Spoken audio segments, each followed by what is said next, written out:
Press record et voilà, on est live, la familia. On est là avec, le frère Kojo et le grand, Elias. Bienvenue dans ce podcast, les gars. Grande Yes. taille, la familia, grande taille seulement.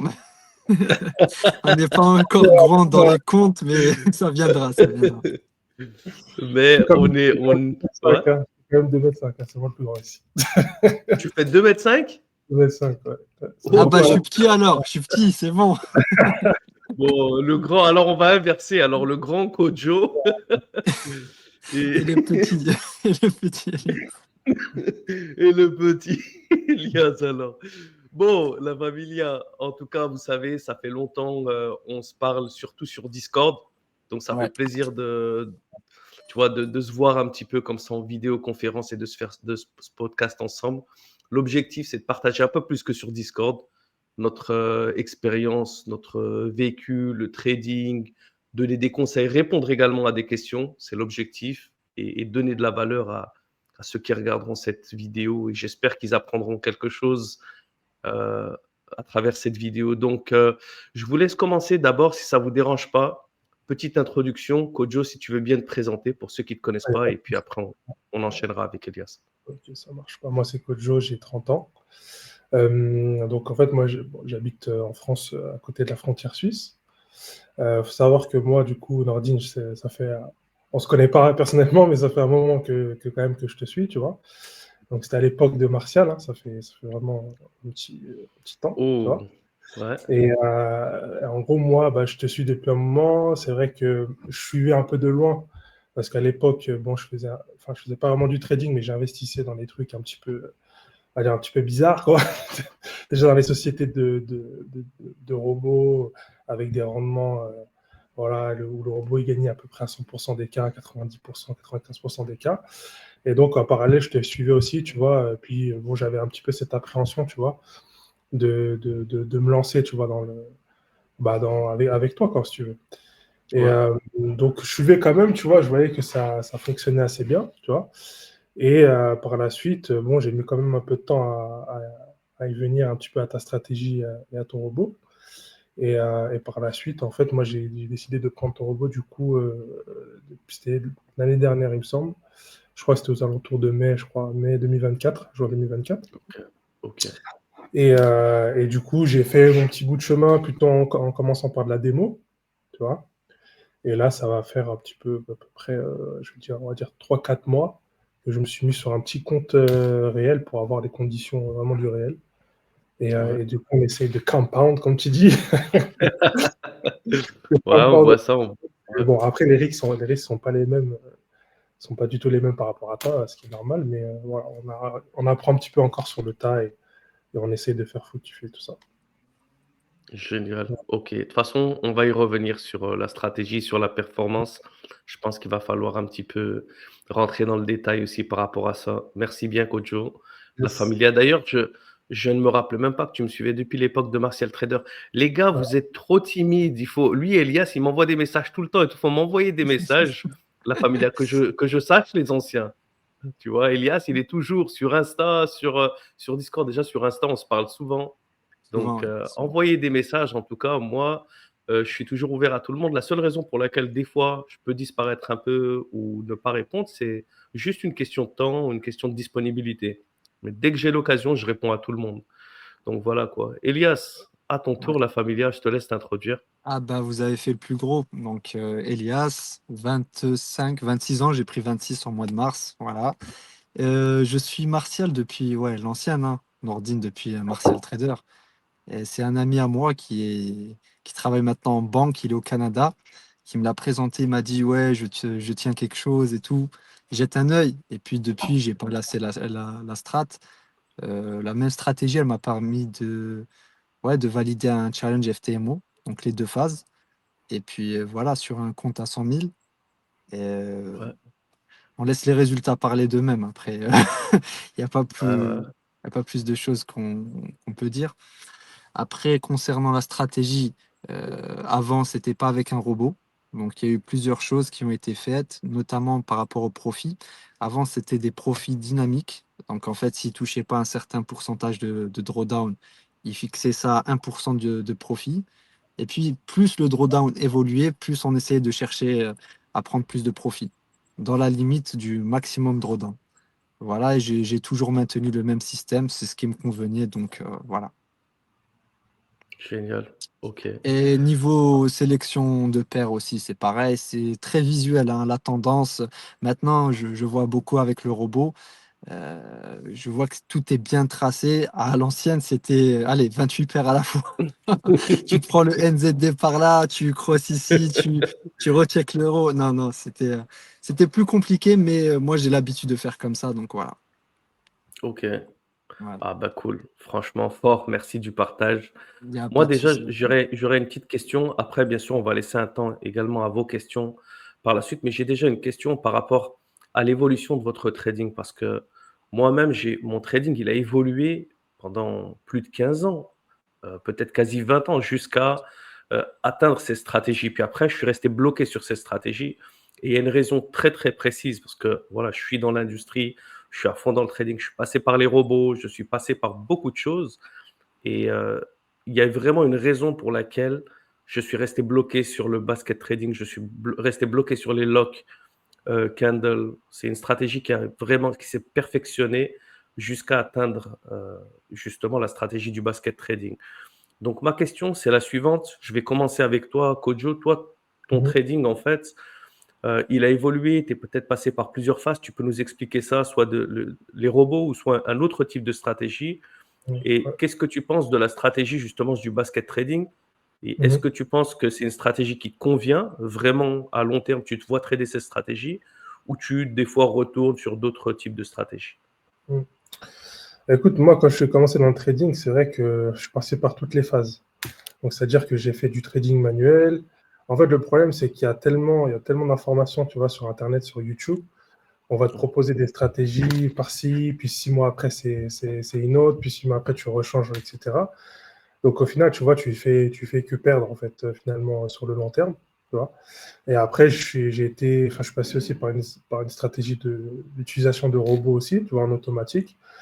Ouais. Mais encore une fois, tu vois, on connaît, tu vois, c'était des scams, quoi, des charlatans qui te vendent un robot qui fonctionne pendant 3 mois et puis qui va te cramer le compte au bout d'un moment, forcément à un moment donné.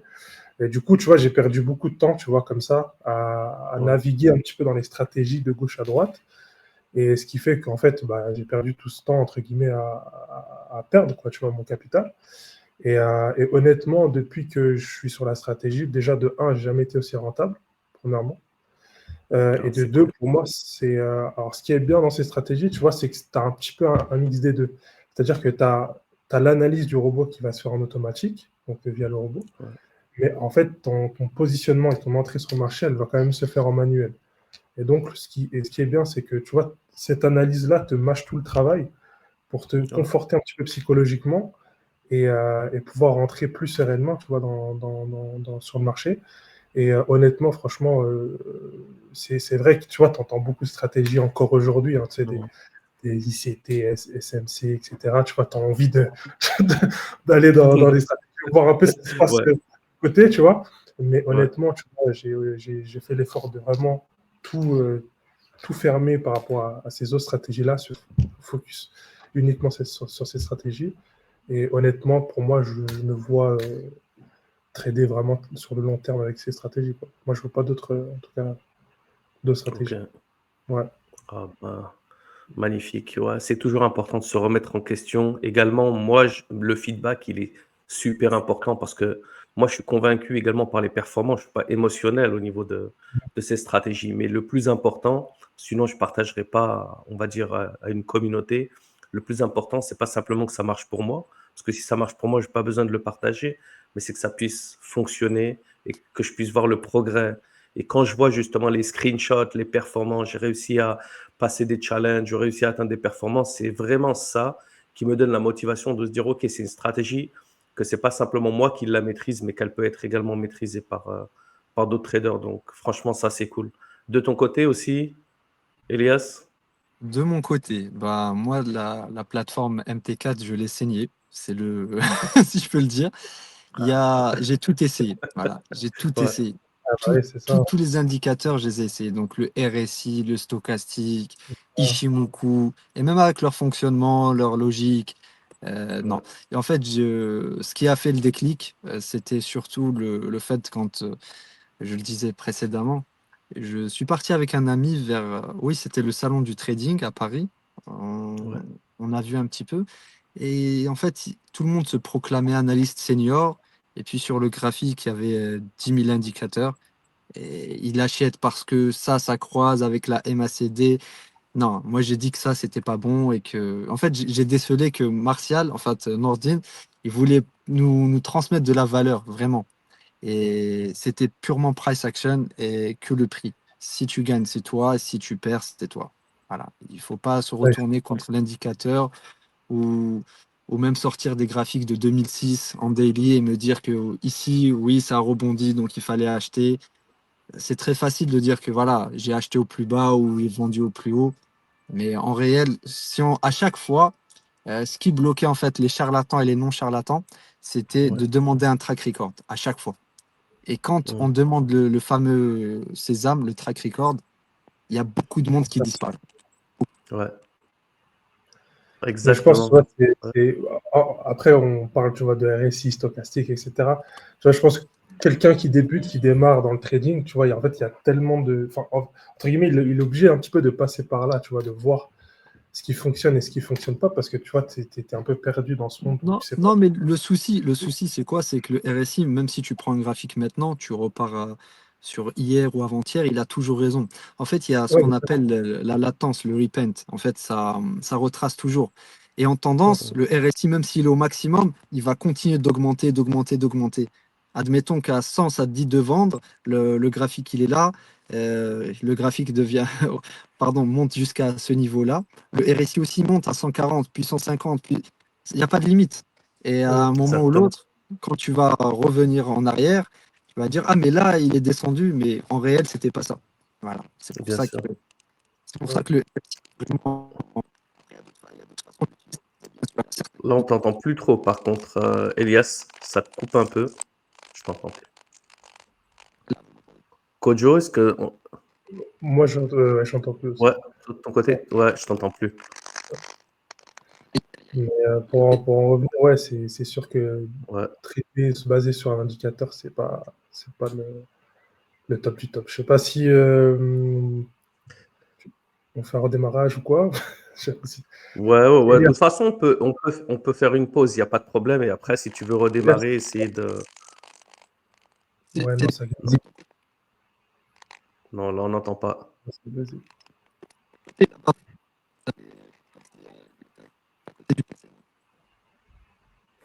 On n'entend rien du tout.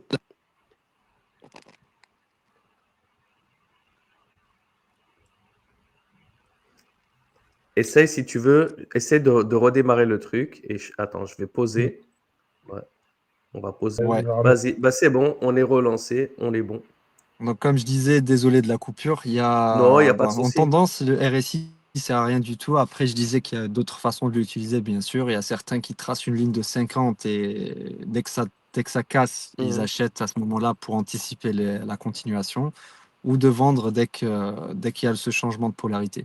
Bien sûr, tous les indicateurs sont basés sur le prix. Donc, on est souvent en retard quand on s'y fie, toujours.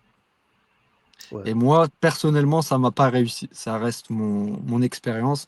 Je sais pas si dans cette terre, il y a des personnes qui tradent avec et qui sont profitables. Moi, de ce que j'ai vu, à chaque fois qu'on parle d'un track record, il y a beaucoup de personnes qui disparaissent et c'est dommage, malheureusement. Ouais.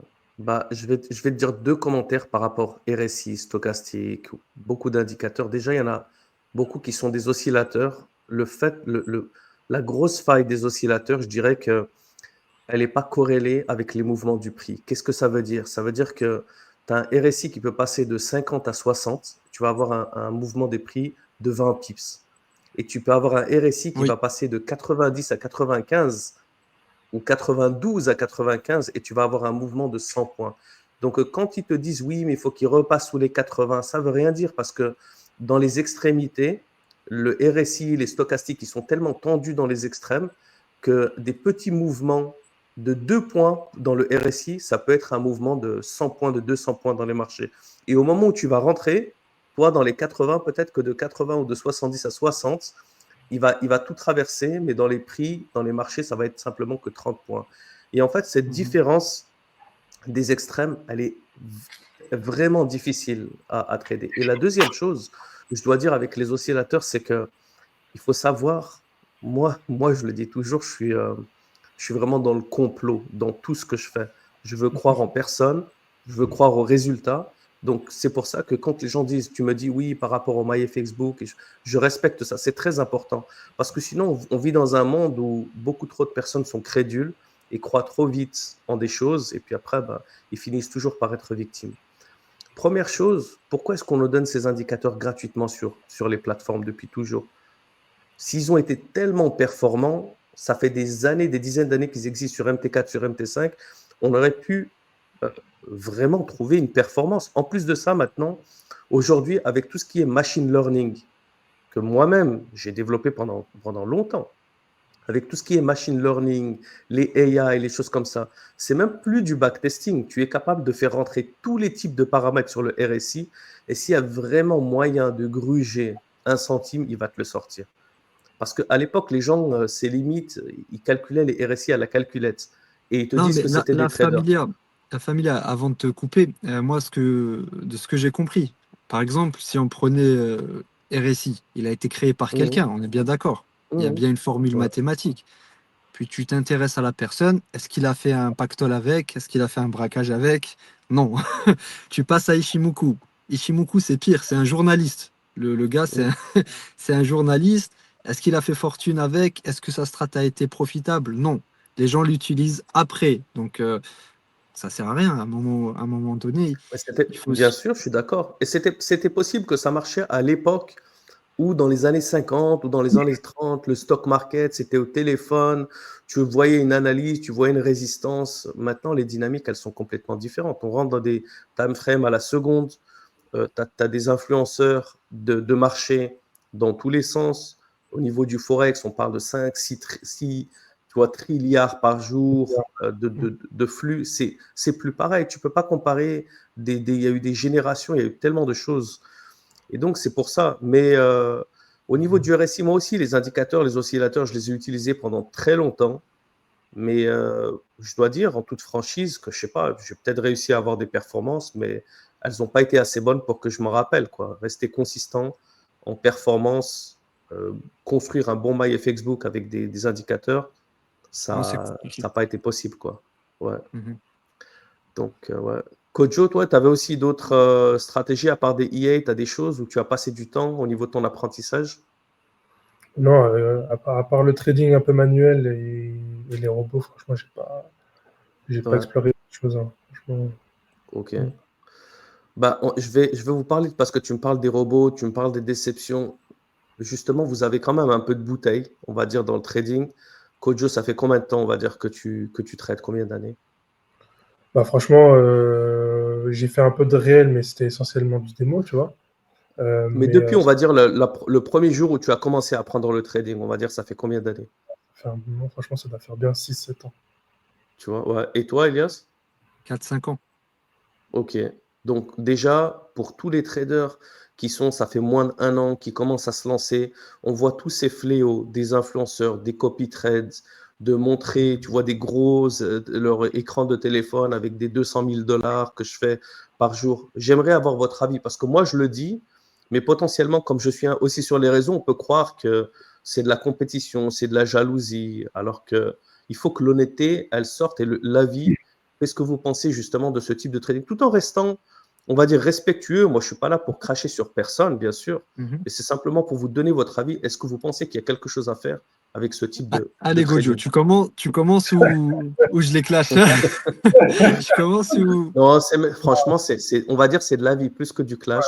C'est vraiment Ok, de ça partager votre marche. opinion. C'est un Ça simple marche. avis. Allez, Moi, Gojo. honnêtement, pour moi, hein, c'est du business. Enfin, ces gens-là qui font ça, en tout cas, font ça pour du business. On sait très bien que c'est des affiliations avec des brokers et qui vont toucher sur des commissions, tu vois, sur les nouveaux entrants, sur le capital déposé et parfois même sur les pertes, hein, des gens. Ouais. Euh, ces gens, pour moi, ne sont pas du tout des traders. Tu vois, ils n'ont aucune connaissance dans ce monde-là. Et pour moi, personnellement, hein, c'est le meilleur moyen de percer son argent. En plus de ça, tu n'apprends pas vraiment à trader. Tu vois, dans le copy trading, tu fais que recopier des trades. Donc au final, Exactement. on t'apprend pas à pêcher, quoi. Donc, Ouais. Mhm. Ah, ça, c'est Moi, super fort. Déjà qu'on te ment et en plus, on t'apprend même pas à trader. Donc, franchement, c'est un double loss. Toi, Elias, de ton côté?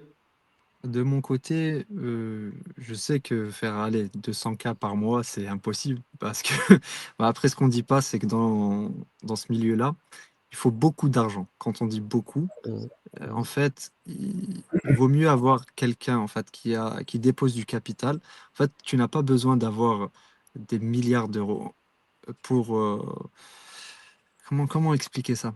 En fait, c'est un pourcentage. Il faut imaginer à peu près, plus tu as des fonds, plus tu feras un plus petit pourcentage.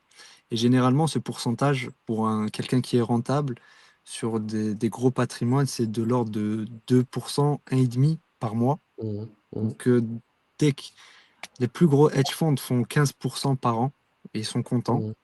Euh, je vous laisse imaginer les montants qu'ils font avec ces 15%. Ouais. Après, faire à partir de 1000 euros, à part la Familia qui multiplie les comptes, c'est Mmh. pas. Il y a quand même 15 ans d'expérience derrière et c'est pas Mmh. n'importe qui peut. Moi, je pense que l'erreur que la plupart des gens font, c'est la sous-capitalisation. C'est de Mhm. partir d'un trop petit compte et avoir une espérance trop grande. Euh, Mais on n'en parle pas assez. Moi, je pense que tu vois, tu peux vraiment partir sur un petit capital, mais je pense qu'il faut le dire aux gens, tu vois. Bien sûr, Dis-leur, mais ça va prendre combien de temps avant de le doubler? Et même si tu le doubles, 1000 euros, admettons voilà. que tu aies 1000 euros et que tu fais, allez, 1000 euros de profit, tu vas pas être satisfait. Tu voudras être plus agressif et à un moment ou l'autre, tu vas le cramer. Le compte va partir en poussière et à ce moment-là, tu vas Ça, te dire, c'est que déjà, rien que doubler, tu vois, c'est déjà énorme. Même si tu passes à 1000 à 2000 euros, bien sûr, bien inconsciemment, toi, sûr. dans ta tête, c'est pas quelque chose de ouf, mais le pourcentage que tu as fait, tu vois, par rapport à ça, c'est énorme. Mais maintenant, le truc, c'est que faut pas s'attendre. Tu peux très bien commencer avec un petit capital et tu vas vraiment t'entraîner sur la stratégie. Mais le but, c'est qu'il faut aussi le dire, c'est que pour gagner de l'argent, il faut quand même faire fructifier ton capital. Et ça, je trouve que les gens ne disent pas assez, même les gens voilà, qui font le copy trading, c'est tu vas gagner tant en je sais pas combien de secondes ou de minutes en tel Mhm. jour, mais ils ne te disent jamais combien de capital nécessaire il faut pour pouvoir gagner sa vie avec toi. Et ça, La Familia, vu que tu as de nombreuses années d'expérience dans le domaine, Mmh. dis-leur la Familia combien il faut effectivement de capital pour être safe.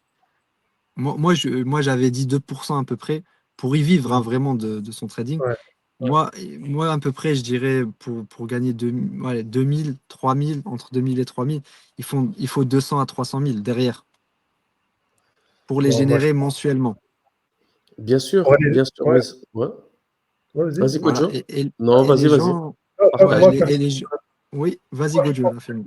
203 000, c'est quand même pas mal, hein. C'est quand même un gros capital pour moi. Ouais. Non, franchement, si quelqu'un qui est assidu, tu vois, qui prend des risques vraiment conservateurs et qui a pour moi, je pense, allez, on va dire minimum 10 000, je pense qu'il peut déjà commencer à faire quelque chose, tu vois. Avec 10 000 euros, je dis pas que tu vas gagner voilà, des milliers et des milliers d'euros, mais je pense que tu Un peux commencer à... complément.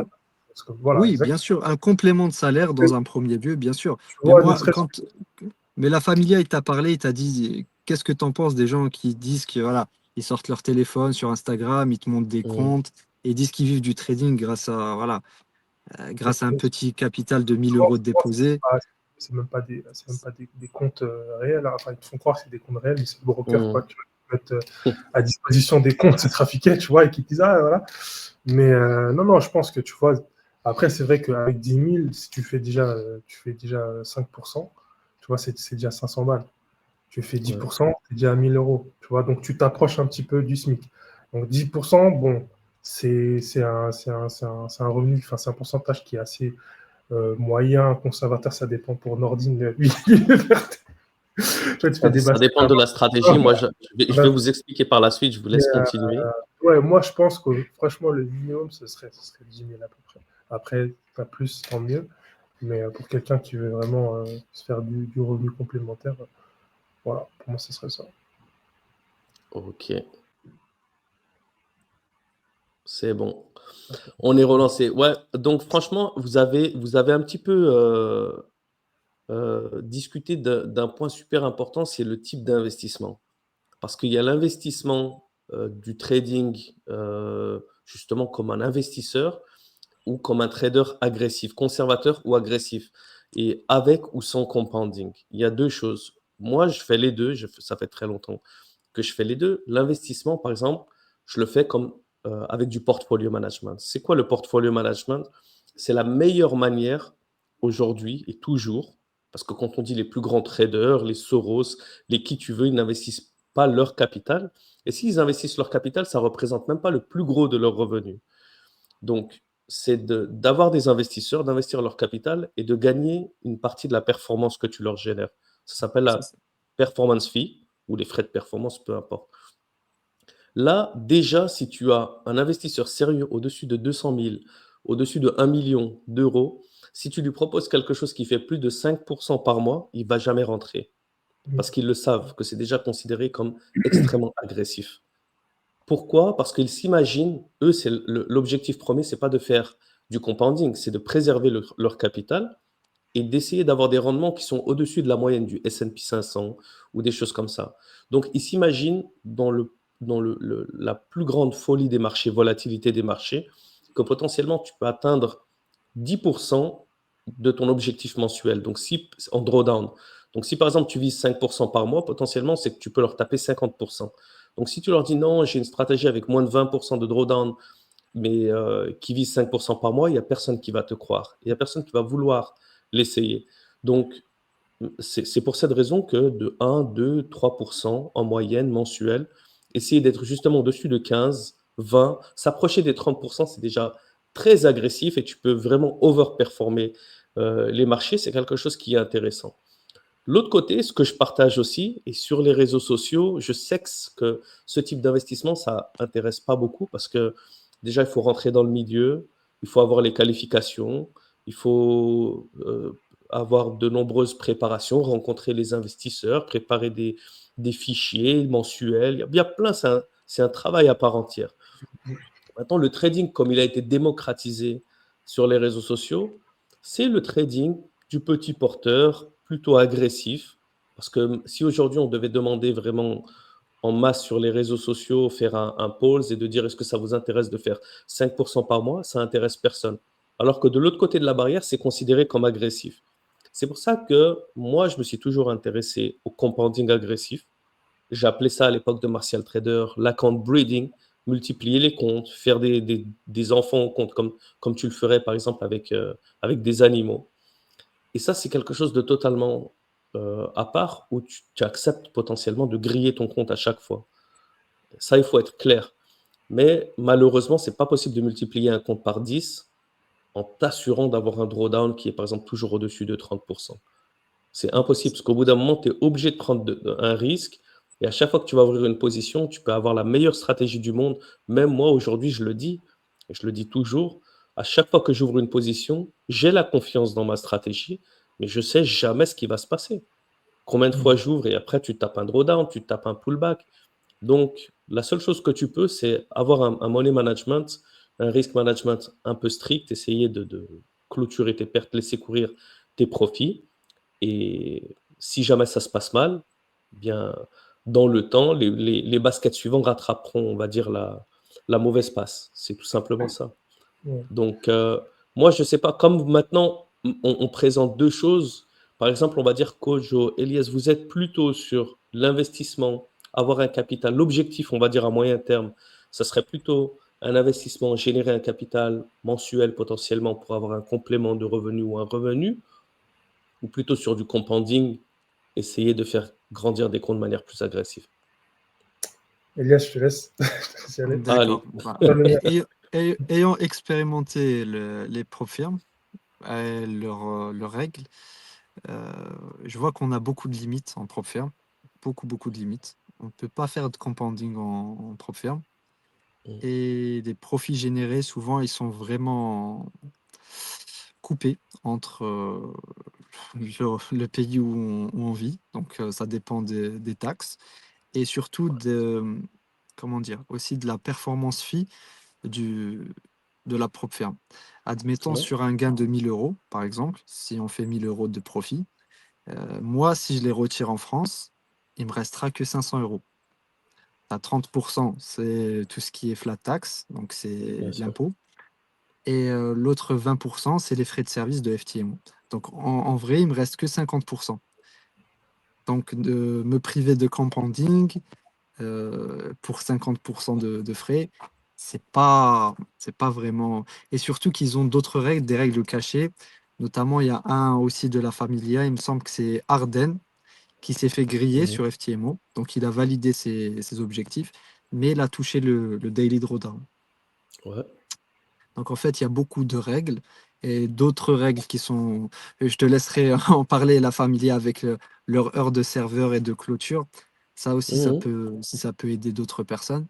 En fait, ils te mettent un gros contrat, mais vu que personne lit toutes les conditions générales, forcément, voilà.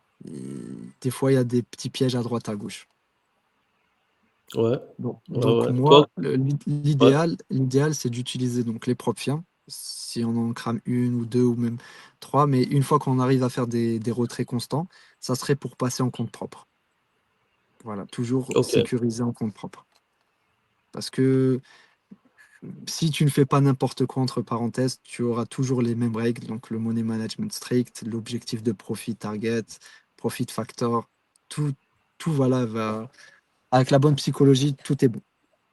Et toi, Gojo, D'accord. qu'est-ce que tu en penses? Mm. Moi, bah, écoute, je pense que la propre firme, ça peut être une bonne solution, mais bon, à voir au niveau des règles, parce que tu vois, c'est vrai que les propres firmes ils peuvent aussi en rajouter, donc il faut bien lire entre les lignes. Moi, Disparaître personnellement, aussi. ouais, aussi, Disparaître. C'est aussi, ça. Ouais. ouais, c'est ça. Maintenant, après, je pense que tout dépend de l'appétence sur de la personne.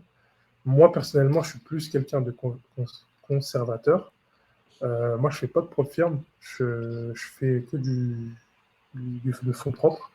Mhm. Maintenant, moi, je suis quelqu'un qui construit le capital petit à petit, même si voilà, le capital n'est pas vraiment pas du tout énorme. Mais en fait, moi, ce qui se passe, c'est que moi, j'ai une autre activité derrière qui me permet aussi de recharger un petit peu le compte et de, en même temps, trader sur le compte réel pour pouvoir augmenter. Donc, moi, je préfère avoir une évolution un petit peu plus lente, tu vois, mais assurée, entre guillemets, plutôt que de faire du risque agressif. Et, parce que moi, mon petit problème, c'est quand même un peu la psychologie. Il faut que je travaille encore dessus. Mhm. Donc, je Ouais. préfère prendre des risques plus conservateurs et recharger sur le capital en faisant des dépôts et en augmentant le compte petit à petit. Moi, c'est C'est bien plus ma ça. Ouais. stratégie. Après, ça dépend Bah, des personnes. Je sais qu'il y en a qui sont prêts à risquer voilà, 50% du compte. non, mais Voilà. il faut pas oublier quelque chose, Gojo. En fait, si tu parles de l'aspect psychologique, en propre ferme, généralement, tu as une limite. Donc, le max loss, généralement, il est à 5% sur un Ouais, compte à 100 000. Donc, ça représente 5 000. Et le compte, en fait, tu le perds si tu le. En fait, tu as deux max loss. Tu as le max loss daily mhm. et tu as le Mhm. max loss total du compte. Ouais, Il faut ça, pas toucher le deuxième. je sais, mais en fait, Et tu vois, la psychologie, c'est pas forcément dans les paramétrages, tu vois. Le c'est dans paramétrage, quoi? c'est pour moi, c'est aussi l'aspect qui est derrière. Par exemple, tu vois, tu peux prendre des mauvaises décisions par rapport à ta psychologie sur le propre firme. Tu vois, Pas tu peux sur un avoir. petit compte, pas sur un petit compte, la familia. Moi, Ouais, je te ouais, donne un exemple. Je te donne un exemple. Ça m'est récemment arrivé. J'ai sous-estimé l'impact des news, la volatilité. ouais. Donc, sur le robot de la familia, il y a un rectangle. Moi, ce que Mhm. j'invite vraiment, j'invite toutes les personnes à mesurer le range, donc du bas au haut, et de faire un système de points. Donc, en fait, si le range il a plus de 600 points de volatilité, se tenir à l'écart directement. Parce que une bougie, ça peut représenter 200 points et ça peut juste représenter juste un petit pullback sur le graphique. Voilà. Et à ce moment-là, tu peux cramer pas mal. Moi, j'ai cramé jusqu'à 5% en une position. Je pensais avoir laissé le pullback passer et puis limite, ça m'a retracé plus que prévu. Ouais. Je reviens Donc, juste. donc, Ouais. Toi, tu te parlais oui, par rapport à la taille de compte, etc. Toi, je comprends, mais tu vois, c'est forcément, tu vois, quand tu trades même en compte propre firme, même si c'est pas ton argent, Tu vois, Mhm. de trader un compte à 10 000 et à 100 000, tu vois, c'est déjà un écart qui est grand. Tu vois ce que je veux dire? Donc, c'est-à-dire que si tu comptes un profit à 100 000, dans ta psychologie, bah, tu vois, tu peux avoir après un esprit de revanche, par exemple. Tu peux te dire, putain, merde, j'ai perdu cette position, ce basket-là. Mais peut-être au lieu de t'arrêter, tu vois, dans la journée, tu vas dire, bah, écoute, je vais reprendre une position, par exemple, derrière. Tu vois, c'est Après, plus dans ce après, sens-là que. après, après, souvent, Ouais. l'avantage qu'on a avec cette stratégie-là, c'est que c'est reproductible. Ce que tu fais sur un compte à 1000, tu peux le faire sur un compte à 100. Tu peux le faire même sur un compte à 1 million. Après, ce qui va différencier, c'est la commission, le swap, l'exécution. C'est tout. Mais généralement, il n'y a pas vraiment de différence. Vu qu'il y a vu que tu es backé, tu sais que sur le robot, si tu mets ton risque à un certain Oui, pourcentage, après, c'est ça. c'est juste une multiplication que tu devras faire ou une division.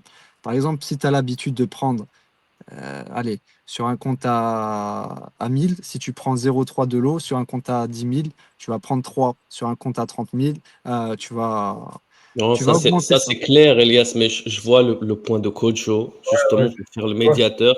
C'est que toi, tu parles de la stratégie d'un point de vue technique et Kojo il te parle également de la partie discipline, de la partie psychologique. C'est sûr qu'il y a un gros effet que tu peux mettre 0,3 et 3, mais de voir, par exemple, que tu as fait plus 50 $, c'est pas la même chose de voir que tu as fait plus 5 000 $ d'un point de vue psychologique. Si ça C'est exactement. ça. représente un salaire, d'un côté c'est un billet, d'un côté c'est un salaire. Mais la perte également, c'est également une perte de salaire, c'est une perte de voiture, c'est une perte C'est d'un ça. loyer. Donc, c'est séparer cette association par rapport à un mode de vie. Moi, bon, Elia, je te connais quand même, on avait discuté un peu auparavant. Kojo également, je ne sais pas quel est ton background, on va dire, mais il y a très très peu de personnes qui vont se dire, même avec un compte à 100 000, plus 20 000, moins 20 000, ça m'affecte peu. Je suis dans un milieu où pour moi 20 000, c'est ce que je dépense à une soirée. C'est ça que j'ai envie de dire en fait. C'est que la Exactement. grande majorité de tous les traders, de tous les petits porteurs qui sont sur les réseaux sociaux, qui essaient d'apprendre, qui sont sur les plateformes, qui sont sur MT4, 10 000 euros, c'est 10 000 euros, ça a une certaine importance. Donc, on va dire qu'on. Après, par exemple, si tu es un grand investisseur et tu te dis, pour moi, même 100 000 euros, ça représente un capital que je suis capable de mettre de côté et de le perdre, c'est tout autre chose. Mais là où on en est, en fait, moi, je pense que le plus difficile, et c'est quelque chose qui m'a beaucoup affecté, c'est pour ça que je rejoins également Kojo pour on en discute. Ce qui m'a le plus affecté, par exemple, dans le portfolio, parce que je me suis dit auparavant, ouais, bah maintenant, si je trade un capital de 5 millions d'euros, j'adapte mon volume. Ouais, j'adapte mon volume, Et ça mais, reste. Le mais ça, PNL, ouais, mais le ça, PNL, il fait mal quand il mais est contre toi. le PNL, il faut commencer à acheter des couches parce que sur ton bureau, tu vas en laisser une trace tous les jours. Je te le Ah dis. oui. Moi, je parle d'expérience. Et même après 5 ans, même après 10 ans, même après tout ce que tu veux, tu as un investisseur. Imagine-toi encore pire quand c'est ton argent. Mais tu as quelqu'un qui te dit oui, mais moi, je te fais confiance, ça s'est très bien passé, je sais qu'on va continuer comme ça.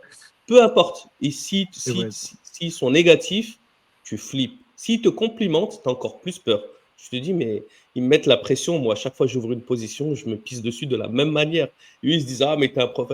Le trader professionnel qui a confiance à chaque fois qu'il ouvre, moi je ne sais pas dans les hedge funds, je n'ai pas rencontré tous les meilleurs traders du monde, mais il y a une partie de psychologie, une partie surtout de discipline que vraiment tu ne peux jamais t'en détacher. La seule chose, c'est essayer de la maîtriser au maximum. Et c'est vraiment un travail sur soi, je pense qu'il ne s'arrête jamais.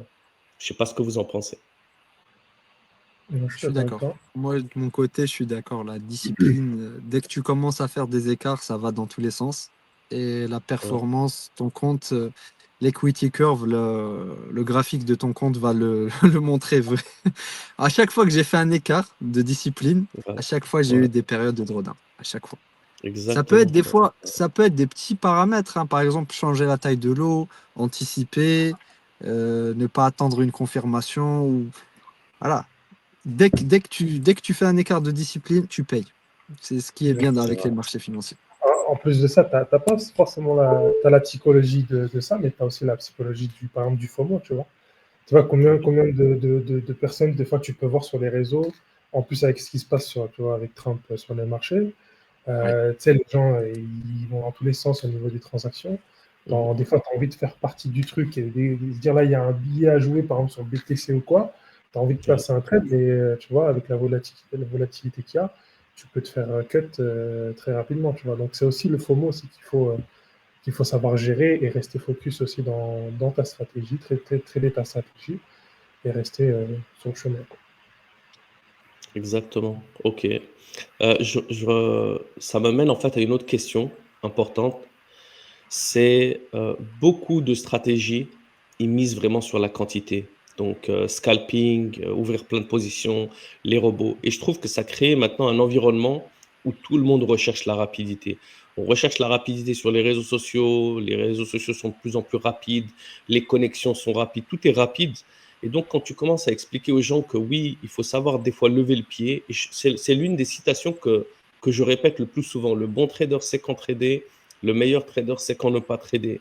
Ça a été l'une des choses les plus difficiles à maîtriser. Si tu sais quand ne pas trader, tu vas pouvoir te faire plaisir quand le moment arrivera. Et puis, encore aujourd'hui, je continue à parler à des traders qui me disent, ouais, mais bon, s'il n'y a pas de signaux tous les jours, moi, ça en vaut pas la peine. Donc, c'est quoi votre opinion par rapport à ça au niveau du trading? J'aimerais qu'on partage ça vraiment au maximum pour que les gens comprennent. Peut-être que vous avez des stratégies, vous arrivez à pousser vraiment les signaux au maximum, mais je pense qu'il faut avoir une limite également de se dire, je sais quand trader, mais je sais également quand analyser les marchés et rester en dehors. Elias, tu veux que j'aille? Ça- Ah, t'as bugué. Allez, vas-y, Allez, bah, Gojo. Kojo Il commence n'y a pas de souci. et Non, non, non, il n'y a pas de souci, ouais, Gojo, j'ai rigolé. ok. Bah, de ce point de vue-là, ça vient avec l'expérience. Moi, personnellement, à chaque fois, même si dans la plupart des cas où des fois j'ai fait de la performance, donc il y a eu deux, trois baskets qui sont passés, et que j'en vois un à la fin du mois, je me dis, allez, des fois, pourquoi pas risquer le profit? Et souvent, ça se termine mal. Donc, comme il le dit la Familia, un meilleur trader sait quand ne pas trader. Malheureusement, on n'est pas encore dans l'amélioration. On y arrive petit à petit. On sent les progrès, on sent qu'il y a de la performance. Mais après, anticiper le mauvais coup, ça vient avec l'expérience. Ok. Ouais, je pense que Kojo, t'as quoi à c'est. ajouter sur ça?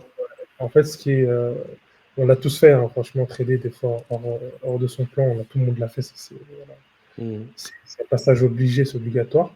Après, moi, personnellement, ce que je trouve bien avec la stratégie du robot, c'est que bah, justement, tu as un cadre. C'est-à-dire que tu sais exactement quand est-ce qu'il faut justement trader et quand est-ce que tu ne traites pas. Et en fait, tu vois, tu as plus ce biais psychologique de dire est-ce que je vais le tenter ou pas. En fait, non, si tes indicateurs ils te disent que bah, voilà, bah, c'est pas le moment où l'analyse technique te montre rien pour rentrer, bah tu vas pas rentrer.